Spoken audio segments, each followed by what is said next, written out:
This is my computer. I use it for average, everyday things like work, keeping in touch with friends, listening to music, and even sometimes binge-watching Netflix. Other people use computers to build and program cars that can drive themselves. They can anticipate and avoid hazards along the road.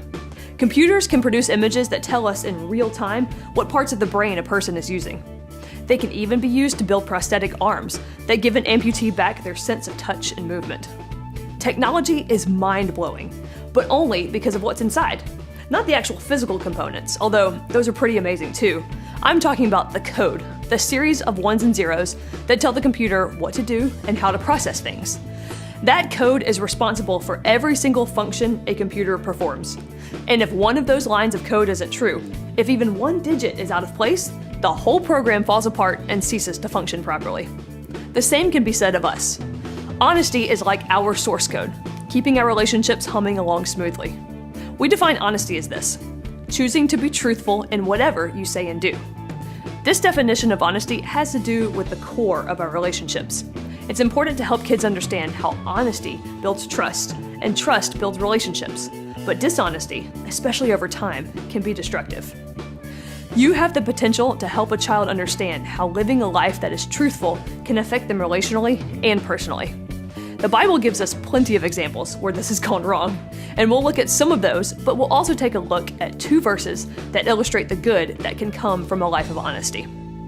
In 2 Kings 5, we find the prophet Elisha and his servant named Gehazi at a moment when Gehazi saw Elisha turn down a gift. Gehazi decided that he could take advantage of the situation and take the gift for himself. He went behind Elisha's back, denied his own actions, and inevitably lost Elisha's trust. We want kids to know that being truthful isn't just about telling the truth. It's about the relationship with the person on the other side of that truth. You see, when you're not truthful, you lose trust.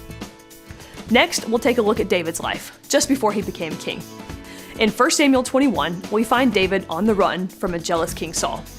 David is out by himself, with no supplies and no weapons to defend himself. He ends up in the presence of Ahimelech, and in order to convince Ahimelech to help, David tells him he's on a secret mission from the king. Ahimelech gives David food and a sword, and sends him on his way. When Saul finds out what has happened, he has Ahimelech's fellow priests slaughtered, and many innocent men, women, and children from Ahimelech's village are also killed in the aftermath. When you're not truthful, you hurt others. In week 3, we'll head to the familiar story of Esther and Haman. Haman has just been promoted as the king's most important advisor. But there's one man who won't bow down to him, Mordecai. Haman is so angry that he vows to destroy not just Mordecai, but all of his fellow Jewish people. So Haman goes straight to the king and claims the Jews are dangerous and have to be wiped out. At first, the king believes what Haman is saying is truth. But little does Haman know that Mordecai has family in high places. Queen Esther risks everything to save her people. And once her plan with Mordecai is set in motion, Haman's plot is found out. And then Haman is actually put to death via the plans he had for Mordecai.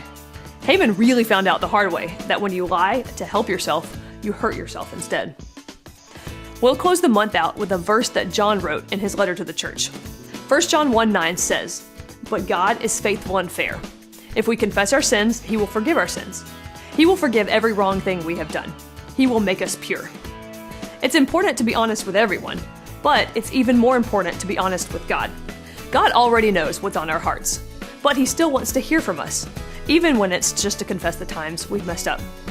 When we choose to tell God what's on our hearts, even though He already knows it, it brings us closer to Him. Our memory verse tells us that being honest comes much easier when you're an honest person and live your life with integrity. Proverbs 10:9 says this, "Anyone who lives without blame walks safely, but anyone who takes a crooked path will get caught." Honesty and integrity are a really big deal. When those around us know that they can trust what we say and do, our relationships grow stronger. And the opposite is true as well. God has proven time and time again throughout history that He is a God who can be trusted. And we want to help kids learn to live lives that reflect all aspects of the character of God, especially when it comes to honesty.